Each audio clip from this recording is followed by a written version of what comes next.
Bonsoir et merci pour ce beau film. J'étais intriguée un peu par Bernard Davier qui a accepté ce rôle. Ça a dû être difficile à accepter, non? Parce que ça... C'était lui qui faisait... Oui, qui fait Preda. Oui.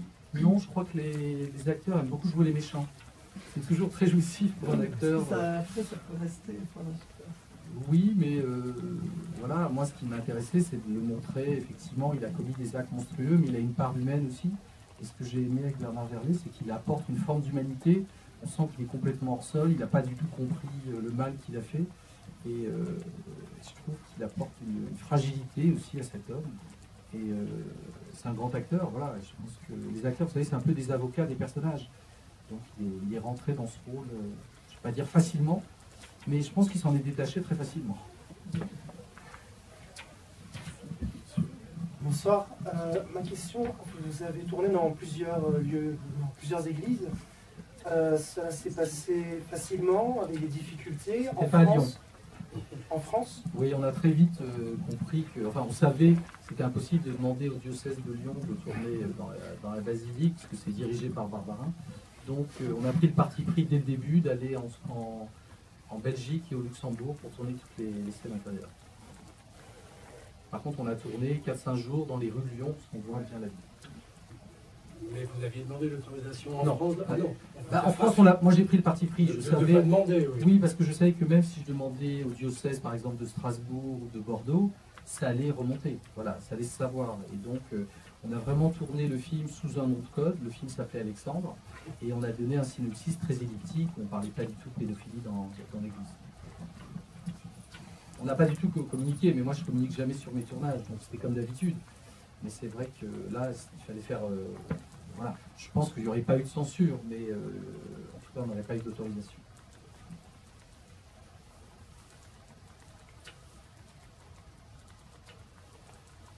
Non. Encore une question concernant les associations chrétiennes ou catholiques. Vous n'avez pas peur qu'au moment de la sortie du film, il y ait des associations extrémistes, comme ça avait été un peu le cas par rapport à un autre film qui ne parlait pas, enfin qui était un film belge, c'était Au nom du Fils, qui n'est jamais sorti d'ailleurs dans les salles ici en France, parce qu'il y avait une pression de la part de certaines de ces associations. Vous ne craignez pas qu'il y ait une polémique de leur part ou des réactions négatives? Qu'est-ce que tu en penses? Tu peux dire ça mieux que moi? Non, pas les...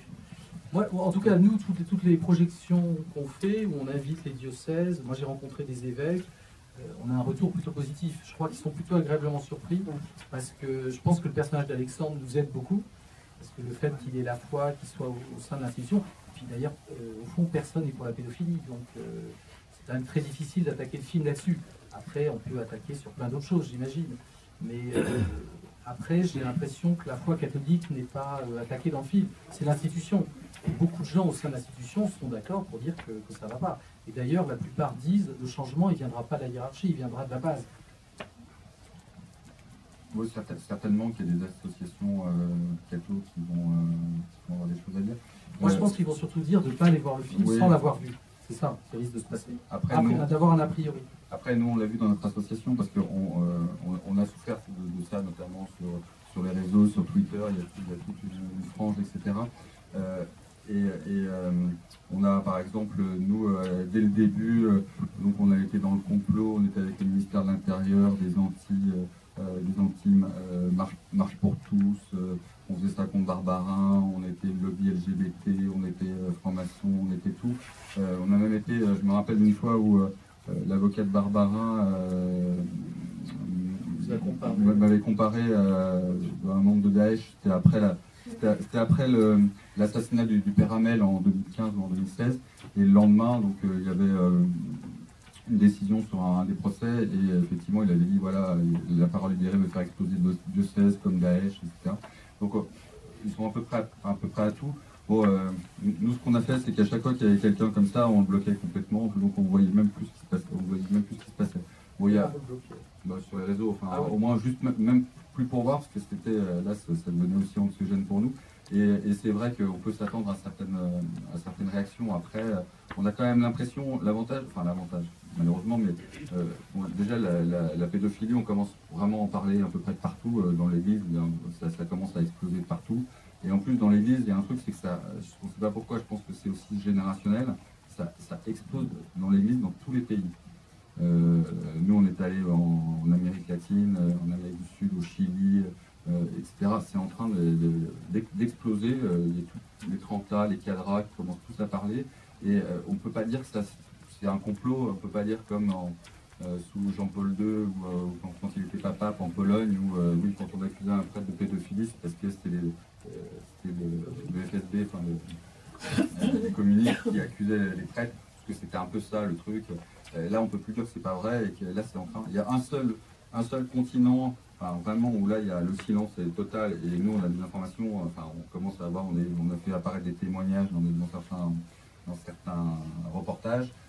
C'est par exemple en Afrique, où là, c'est affreux, mais là, on parle pas de parole libérée, on parle pas de merta. Là, les gens ne peuvent pas parler parce qu'ils risquent leur vie. Alors, mais il faut comprendre que ça existe encore, et notamment dans des continents comme ça, c'est quasiment endémique.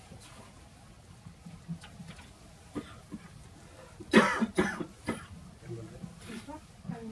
à l'heure, vous mentionniez Spotlight. Est-ce que vous redoutez qu'un jour, des victimes voient ce film en disant écrire un champion?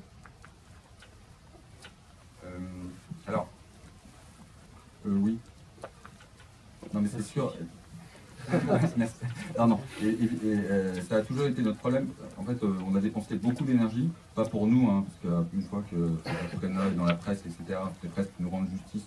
Et voilà, notre histoire, enfin, en tout cas, l'avantage de moins Pierre-Emmanuel, mais François et moi, on a établi, je ne dis pas que c'est pas difficile, mais voilà, on est passé à autre chose et on a utilisé cette énergie pour faire quelque chose.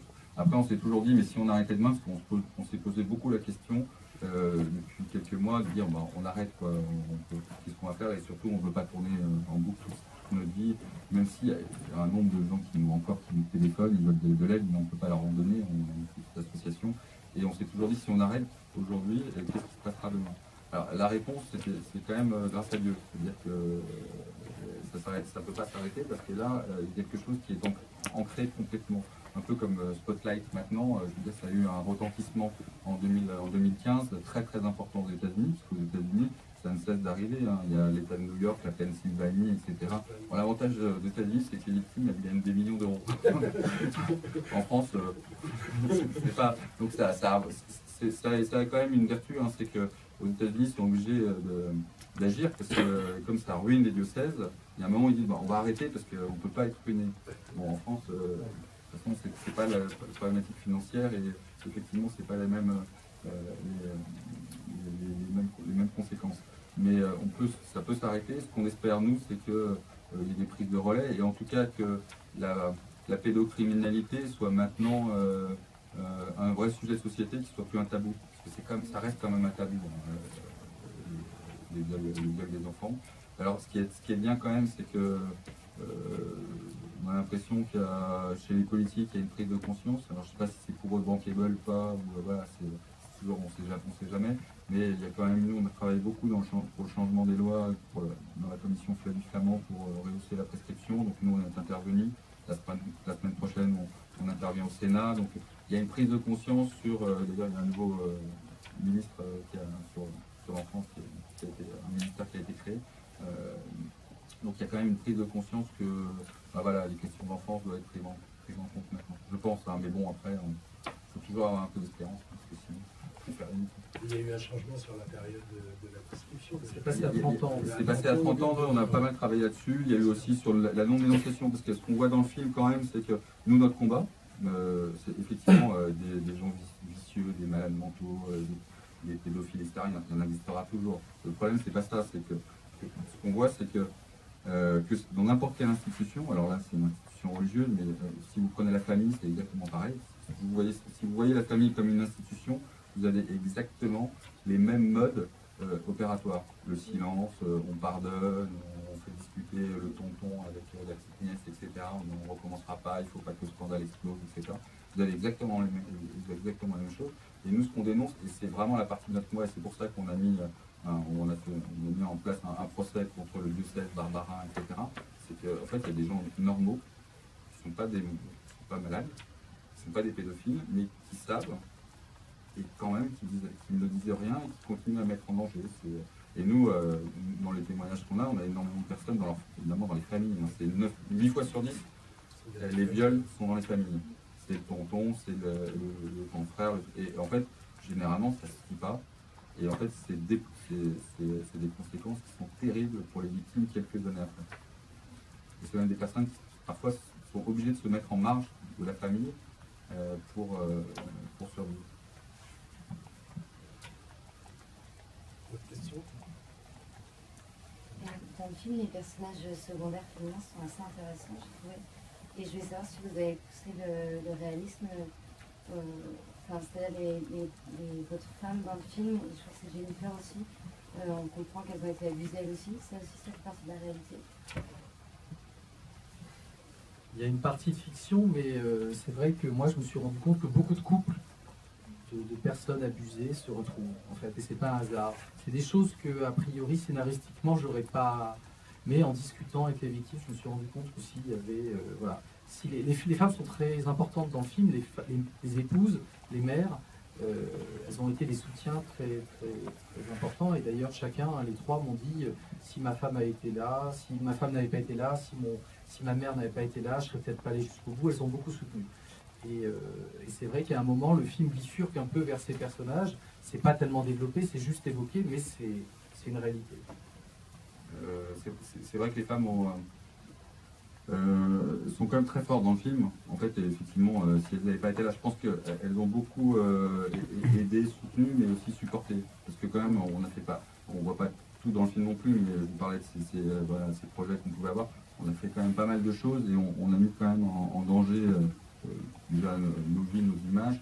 Nos vies professionnelles, ça pouvait être compliqué et on n'a pas tout à fait attention à l'impact que ça pouvait avoir sur, par exemple, nos enfants ou nos femmes, et elles ont été quand même super.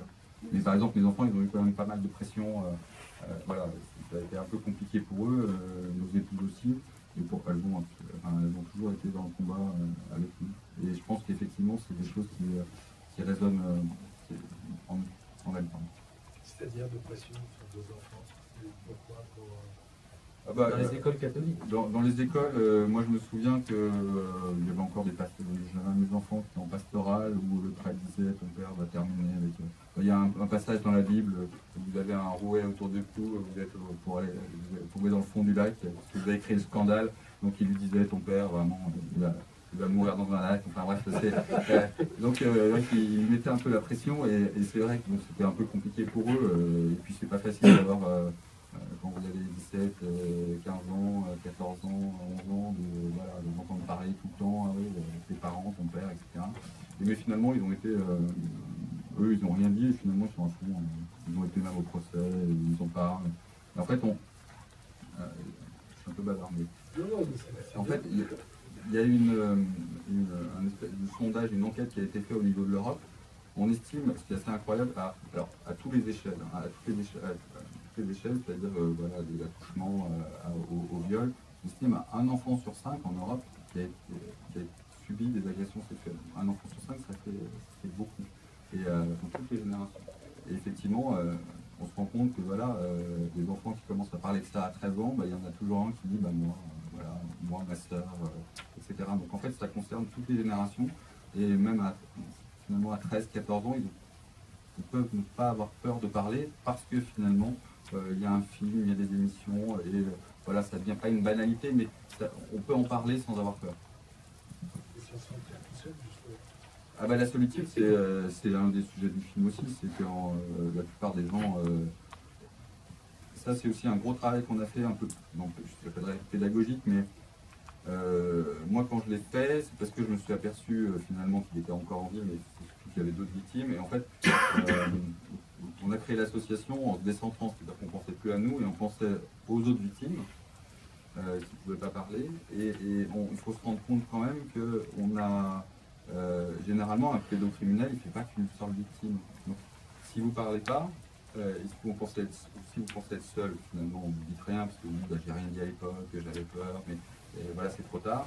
Mais si vous commencez à prendre conscience que cet homme, finalement, il a fait d'autres victimes et peut-être que demain, il en fera une autre, là ça devient insupportable. Et on essaye de pousser les gens à parler aussi pour ça. Parce que le problème des gens qui ont été, enfin, c'est pas un problème, c'est naturel, mais des personnes qui ont été abusées, elles sont souvent auto-centrées, c'est-à-dire qu'elles sont centrées sur ce qui leur est arrivé. Et puis vraiment c'est très difficile à vivre, et elles ont du mal à s'exprimer parce que, et puis se tourner vers les autres. Mais on voit que toutes les associations, tout ce qui a été fait en France, c'est parce qu'à un moment des victimes ont pensé à d'autres victimes. Et je pense que c'est important parce qu'un pédocriminel, généralement, c'est des sérieux. D'ailleurs, dans le film, il y a un personnage qui refuse lui, de témoigner.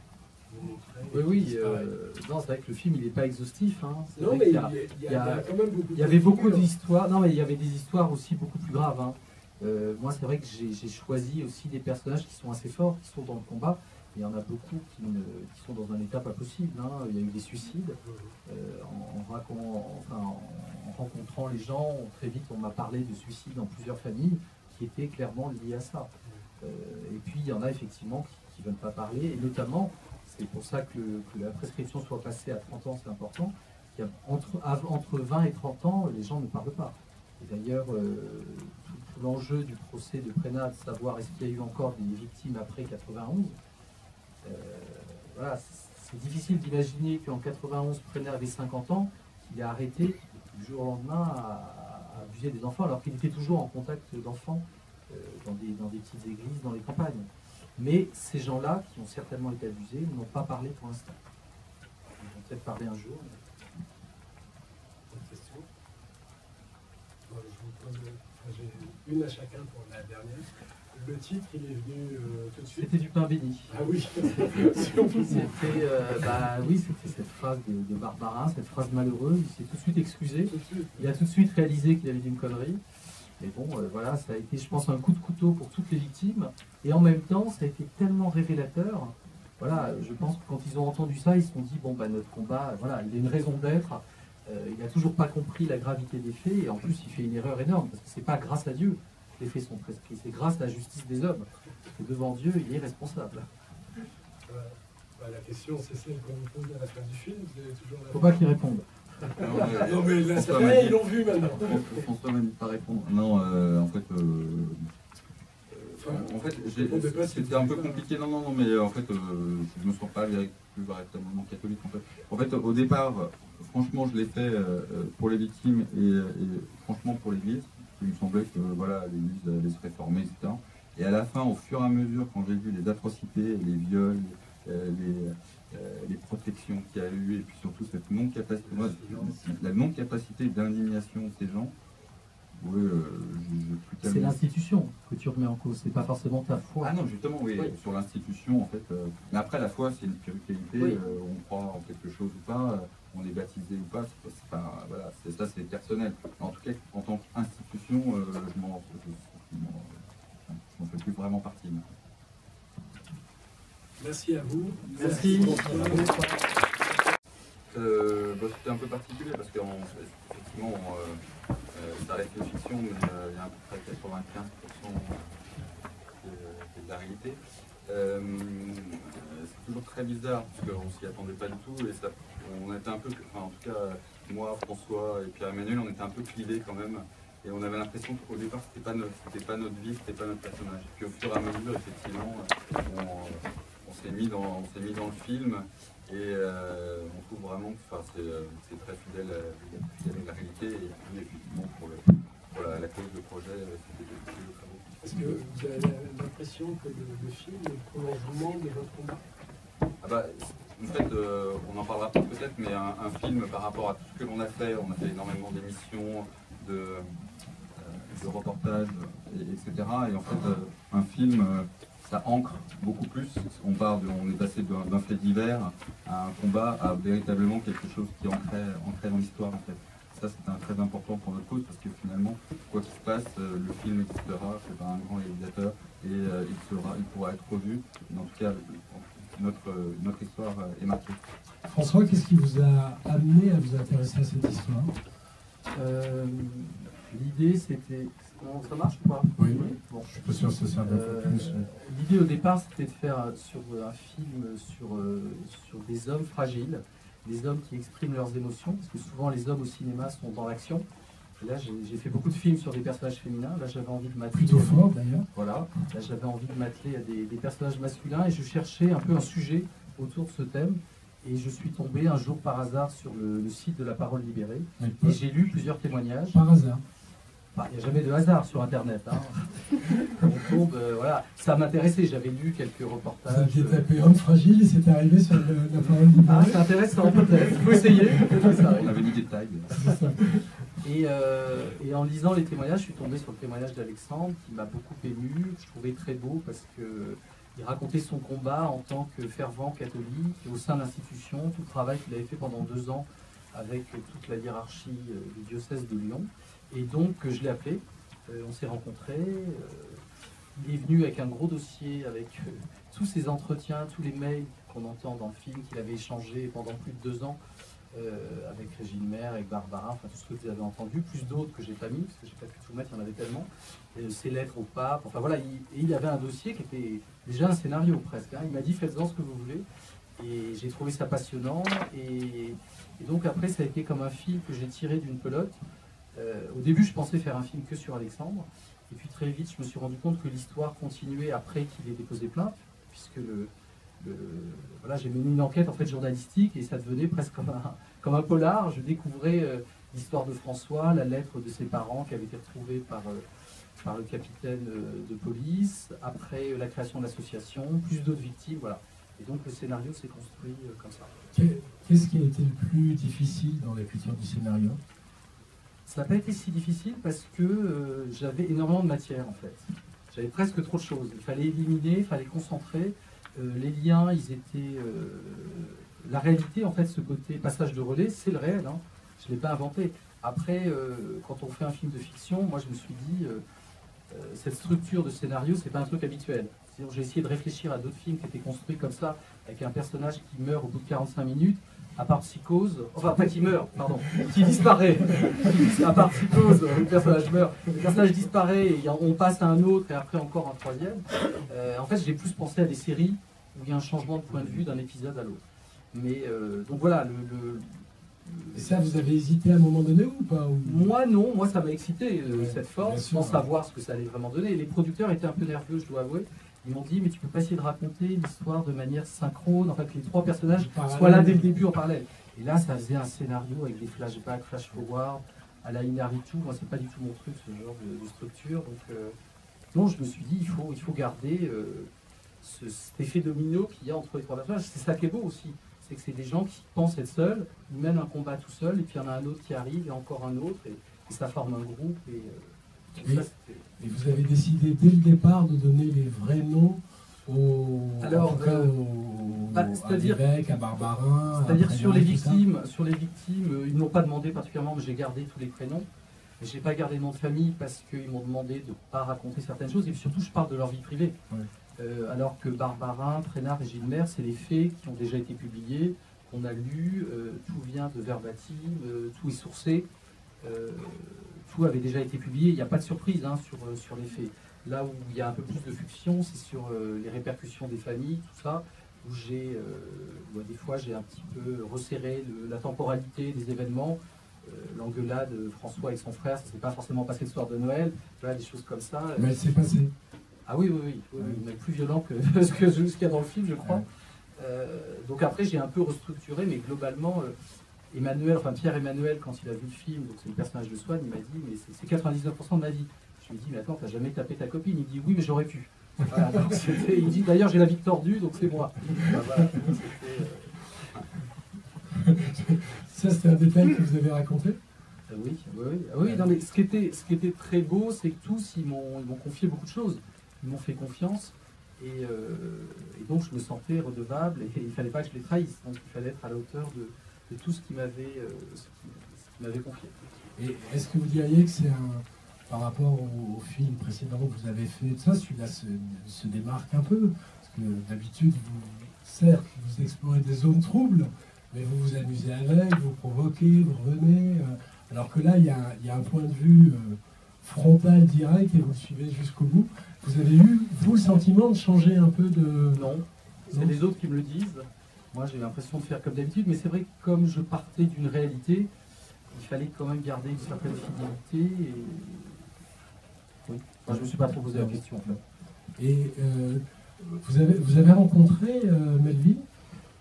Non, on ne s'est jamais rencontrés avant le film. On s'est rencontrés à une première, où là on a pu discuter effectivement de point de vue spirituel d'ailleurs, parce qu'il est assez axé là-dessus. Oui, et c'est vrai que je crois qu'aucun des acteurs n'avait vu les personnages réels pour effectivement. Et ça, c'est une volonté de votre part? C'est eux qui avaient pas envie. Ils n'avaient pas envie de se sentir prisonniers d'une image.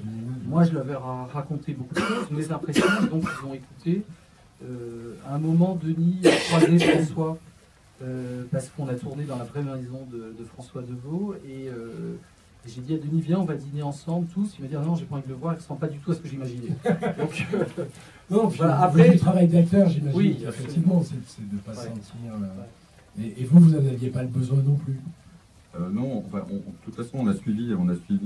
Bon, on s'est vu au début avec François pas mal de fois, et puis après le film, ça ne nous appartenait plus. D'ailleurs, moi, j'ai jamais véritablement posé de questions sur les scènes, le film.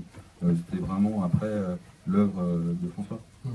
Oui, ils n'ont pas lu le scénario, par exemple. Par contre, Alexandre, je lui ai quand même demandé, on a relu ensemble deux scènes, la scène de confrontation avec Prénat, où là j'avais que son témoignage, et la scène avec non, celle avec Régimère, celle avec Frion. Avec Frion, où tu m'as raconté l'histoire des petits Libanais, tout ça. Voilà. Et donc, moi je lui ai écrit la manière dont j'avais, d'après ce qu'il m'avait dit, écrit la scène, et il m'a dit, ah oui, du coup je me souviens, il a dit aussi ça et ça, donc j'ai rajouté des petites choses. Et c'est vrai que j'avais besoin qu'il valide, notamment la scène avec Prénat, où il y a la prière, les trois, tout ça. Je lui ai dit, mais tu as vraiment fait ça? Enfin voilà, j'avais du mal à y croire. Mais... Vous avez vraiment fait ça? Ouais, il faut utiliser, après pour combattre une institution comme l'Église, il faut utiliser leur code en fait. Ouais. Sinon vous n'y arrivez pas, donc il fallait bien faire. Je ne vous poserai pas tout de suite la question qu'on vous pose à la fin du film, mais on la posera à la fin. Mais, François, est-ce que vous diriez, comme le personnage d'Éric Caravaca, c'est pas un film contre l'Église, mais pour l'Église? Oui, enfin, c'est un film qui lance le débat, c'est un film citoyen qui pose beaucoup de questions. Et nous, ce qu'on attend, c'est que l'Église s'en empare. Enfin, c'est déjà le cas. Hein. On a fait beaucoup de projets en province, il y a beaucoup de catholiques qui sont là. On a rencontré des évêques de plusieurs diocèses et on sent qu'ils ont envie de débattre. Beaucoup de catholiques se sentent victimes de cette situation. Ils en ont ras-le-bol que l'Église catholique soit amalgamée avec la pédophilie. Donc ils ont envie que les autorités agissent. Et le film, s'il peut provoquer un électrochoc, je pense que beaucoup de catholiques en seront contents. C'est Melville, je crois, qui dit que certes vous n'avez pas la foi, mais qu'en même temps, quand on voit un film comme ça, c'est le film de quelqu'un qui comprend les enjeux de la foi. Il a dit ça, Melville? Ouais. Ah oui, d'accord. Non, mais j'ai eu une éducation religieuse, je connais très bien ce milieu, et je respecte la foi. Après,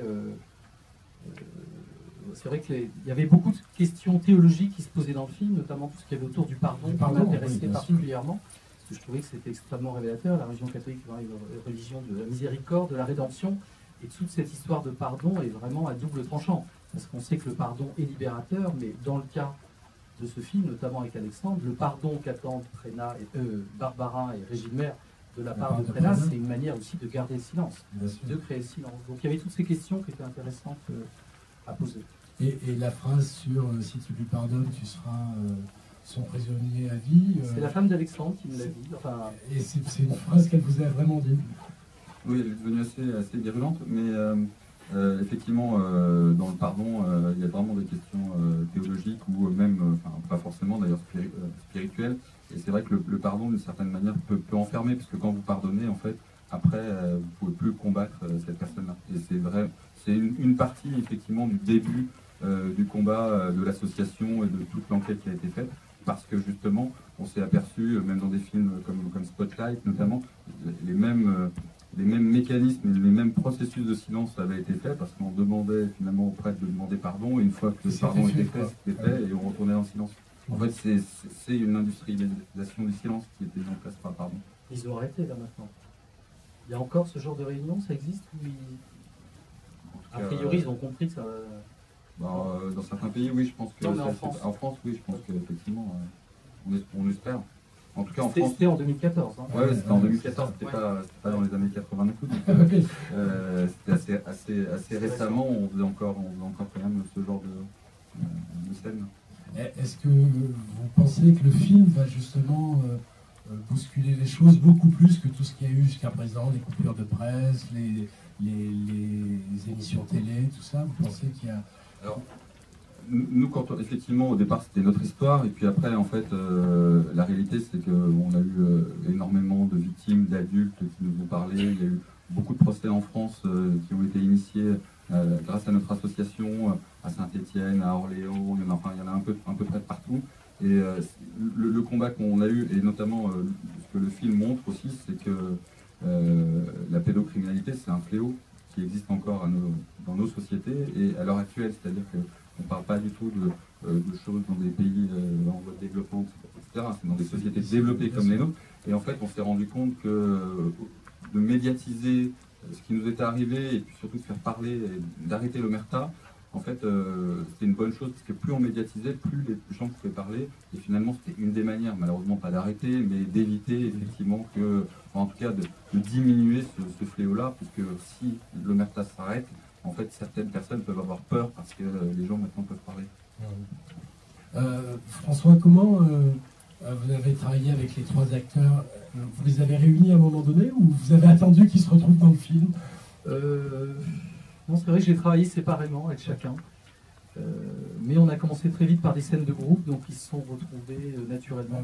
Et il y a eu beaucoup de complicité. C'était très agréable ce film, parce que les acteurs ont vraiment fait le film pour des bonnes raisons. C'est pas toujours le cas. En tout cas, c'était pas pour des raisons financières, parce que le film était un peu ric-rac. Mais voilà, j'ai senti tout de suite chez tous les acteurs du film, que ce soit des acteurs connus à ceux qui ne sont pas connus, à Josiane Balasco, il y avait vraiment une envie de faire partie de cette aventure. Voilà, il y avait quelque chose de très engagé de leur part. Et ça, c'était très agréable. Parce qu'il y a beaucoup de personnages en plus. Juste en quelques mots, en quoi chacun des 3 était pour vous le comédien idéal pour ce personnage-là? Melville, je le connaissais bien, j'avais déjà fait 2 films avec lui, je savais qu'il avait un rapport à la fois particulier, qui se posait beaucoup de questions, donc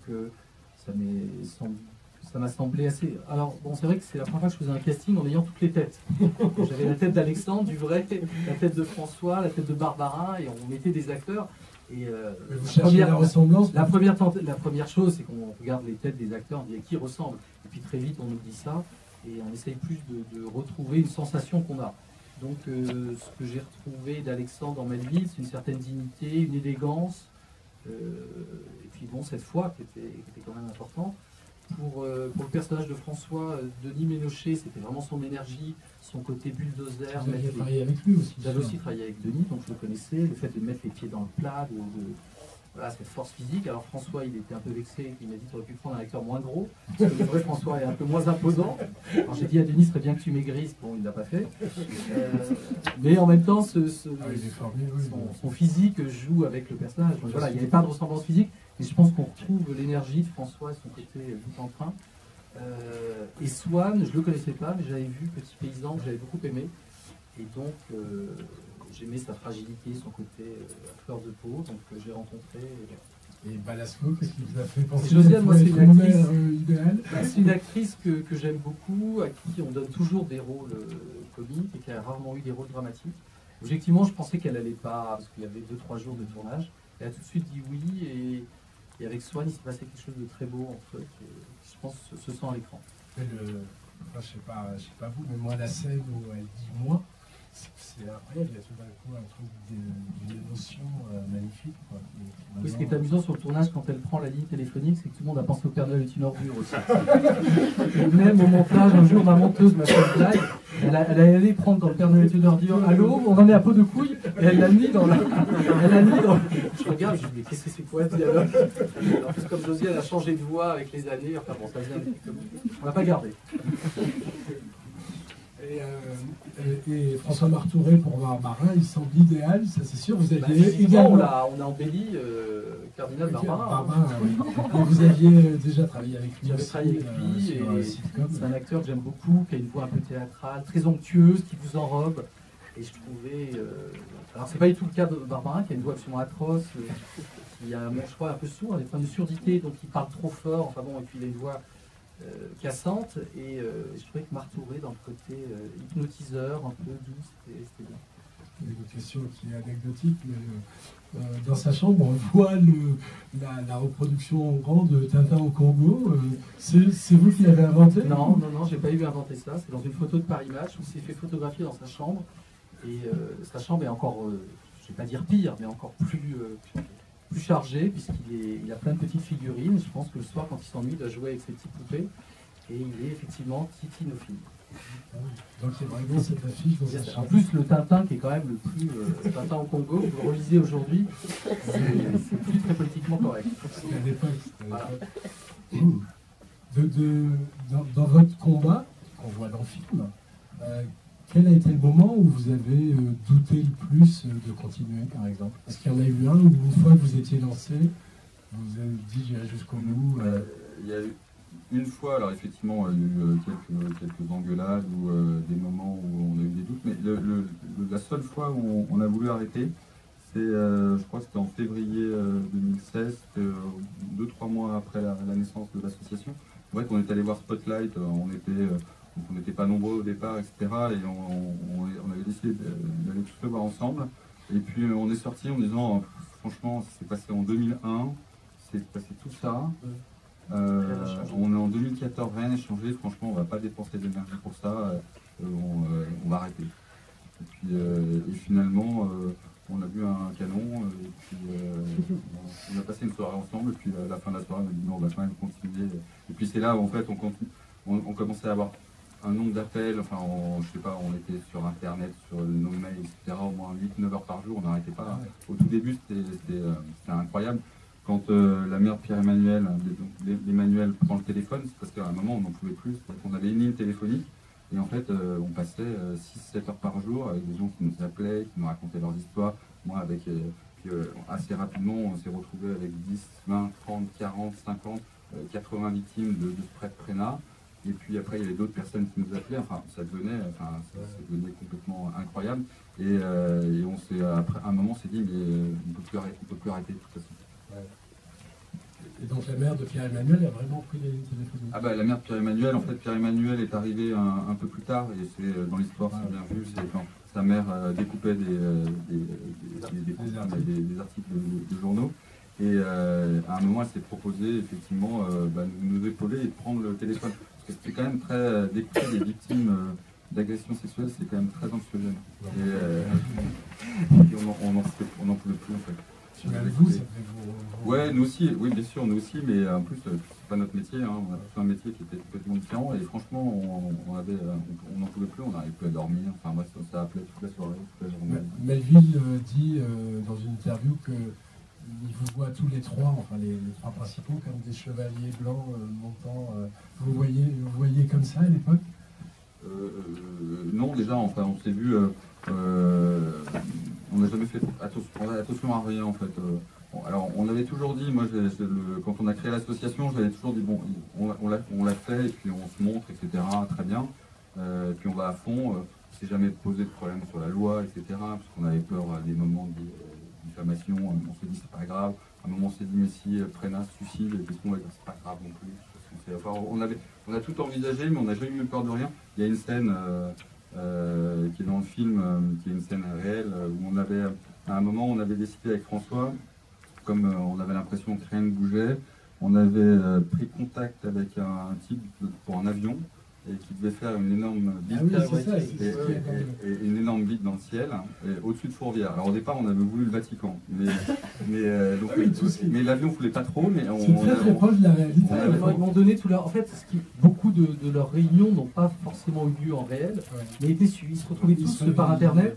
Les réseaux sociaux ont été très importants dans la rapidité de l'association. De toute façon, on n'aurait jamais pu faire ça par les réseaux sociaux.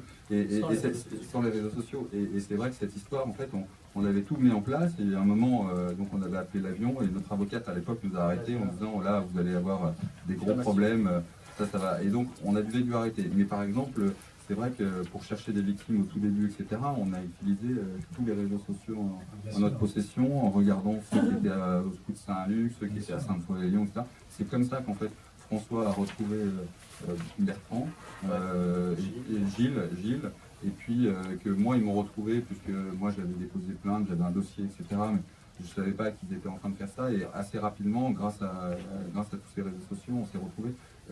10 ans avant, ça n'aurait pas été possible. En fait, vous avez collé de très très près la réalité, et en même temps, je trouve c'est pareil, c'est un point de vue personnel.